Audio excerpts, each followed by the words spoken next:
subscribe to my channel and press the bell icon to get notifications.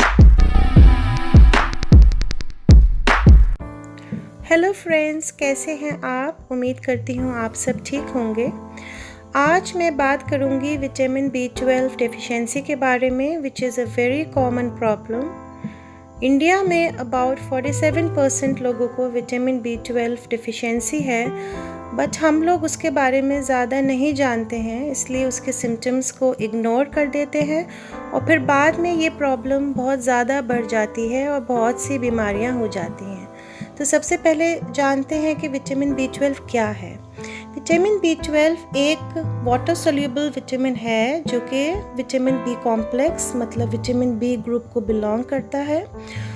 क्योंकि ये water soluble vitamin है तो long time तक body में डिपॉजिट नहीं रह पाता और यूरिन के ज़रिए पास आउट होता रहता है, इसलिए इसको हमें रेगुलरली लेना पड़ता है क्योंकि हम इसको ज़्यादा देर तक स्टोर नहीं रख सकते हैं। हाँ, सिर्फ हमारा लिवर इसे स्टोर करके रख सकता है। अब जानते हैं कि विटामिन B12 के क्या क्या फंक्शंस हैं। तो पहला फंक्शन ये है कि ये रेड ब्लड कॉर्पस्कल्स यानी कि RBCs बनाने में बहुत मेजर रोल प्ले करता है। अगर आप में विटामिन B12 की कमी है तो RBC काउंट कम हो जाएगा। दूसरे वर्ड्स में कहें तो अगर आप साइंस के स्टूडेंट नहीं हैं तो इसको यूँ समझें कि बॉडी में खून की कमी हो जाएगी। विटामिन B12 हमारे नर्वस सिस्टम को प्रॉपर्ली वर्क करने में बहुत हेल्प करता है, हमारे ब्रेन को प्रोटेक्ट करता है। ये हमारे DNA को बनाने और उसकी रिपेयर करने में बहुत हेल्प करता है। अकॉर्डिंग टू अ स्टडी, अगर आपकी बॉडी में विटामिन B12 की बहुत ज़्यादा कमी है तो आपको अल्जाइमर्स डिजीज़ हो सकता है, आपको डिप्रेशन हो सकता है, आपको और भी साइकेट्रिक इश्यूज़ हो सकते हैं क्योंकि नर्वस सिस्टम प्रॉपर्ली वर्क नहीं करता है। विटामिन B12 बोन हेल्थ को भी मेंटेन करता है। जिन लोगों को ऑस्टियोपोरोसिस की शिकायत हो जाती है उनमें भी विटामिन B12 की कमी पाई गई है। विटामिन B12 को सेल्स का फूड भी माना गया है और इसलिए ये बॉडी को पूरा दिन एनर्जेटिक रखता है। अब देखते हैं वो क्या सिम्टम्स हैं जिनसे हमें ये पता चलेगा कि हम विटामिन B12 डिफिशिएंट हैं। वन बाय वन मैं आपको बताऊंगी। पहला सिम्टम है pale yellow colour of the skin due to anaemia, क्योंकि RBC काउंट बॉडी में कम हो जाता है जिसकी वजह से एनीमिया हो जाता है। दूसरा सिम्टम है माउथ अल्सर्स या मुंह में छाले, which is also very common in vitamin B12 deficiency. Third symptom है टायर्डनेस एंड फटीग, आप बहुत ज़्यादा थका हुआ महसूस करते हैं। फोर्थ सिम्टम है डिप्रेशन या मूड स्विंग्स, बार बार गुस्सा आना, चिड़चिड़ापन, घबराहट, किसी से बात करने का दिल नहीं करना, नींद ना आना, ये सब सिम्टम्स होते हैं। फिफ्थ सिम्टम है बैलेंस या कोऑर्डिनेशन में डिफ़िकल्टी, क्योंकि विटामिन B12 डिफिशिएंसी हमारे नर्वस सिस्टम को अफेक्ट करता है, इसीलिए ये बैलेंस को भी बिगाड़ देता है। सिक्स सिम्टम है फॉरगेटफुलनेस या बातों को भूल जाना। अगर आपको लगता है कि आपकी मेमोरी वीक हो गई है तो आप में विटामिन B12 की कमी हो सकती है। लास्ट सिम्टम है हाथ पैर में सुइयां चुभना, जिनको हम पिन्स एंड नीडल सेंसेशन भी कहते हैं।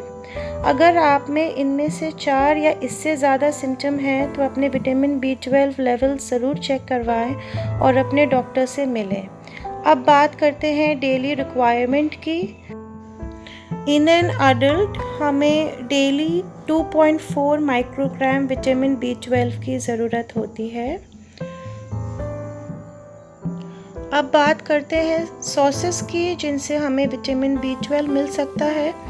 तो यहाँ मैं एक बात मेंशन कर दूँ, अगर आप प्योर वेजिटेरियन हैं तो आपको अलर्ट हो जाना चाहिए क्योंकि आप में विटामिन B12 की डेफिशिएंसी होने के ज़्यादा चांसेस हैं compare to a non vegetarian, क्योंकि प्लांट बेस्ड फूड में विटामिन B12 नहीं होता है। तो वेजिटेरियन सोर्सेस में सबसे पहला सोर्स आता है milk, which is high in vitamin B12, इसलिए हमको डेली डाइट में मिल्क को ज़रूर इंक्लूड करना चाहिए। इसके अलावा कर्ड में भी काफ़ी अच्छी क्वांटिटी में विटामिन B12 होता है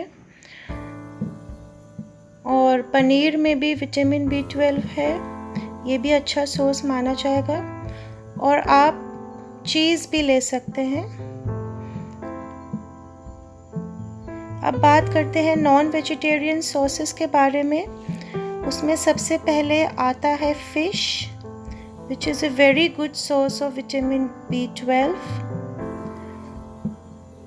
उसके बाद आता है मटन।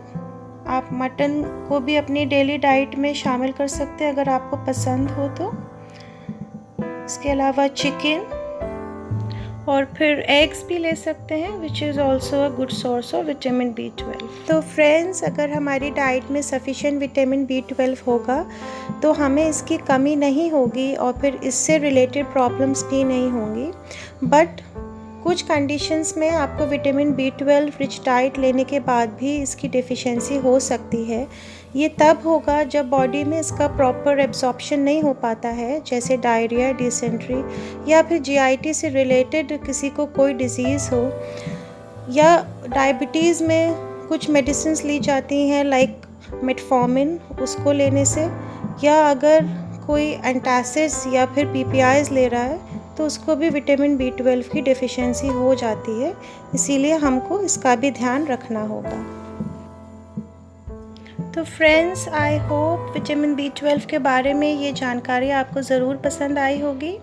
इफ़ येस, प्लीज़ मुझे कमेंट सेक्शन में बताएं और वीडियो को ज़्यादा से ज़्यादा शेयर करें, जिससे दूसरे लोग भी इसका बेनिफिट ले सकें। I will come back soon with a new video. Till then, stay healthy, stay happy, and take care.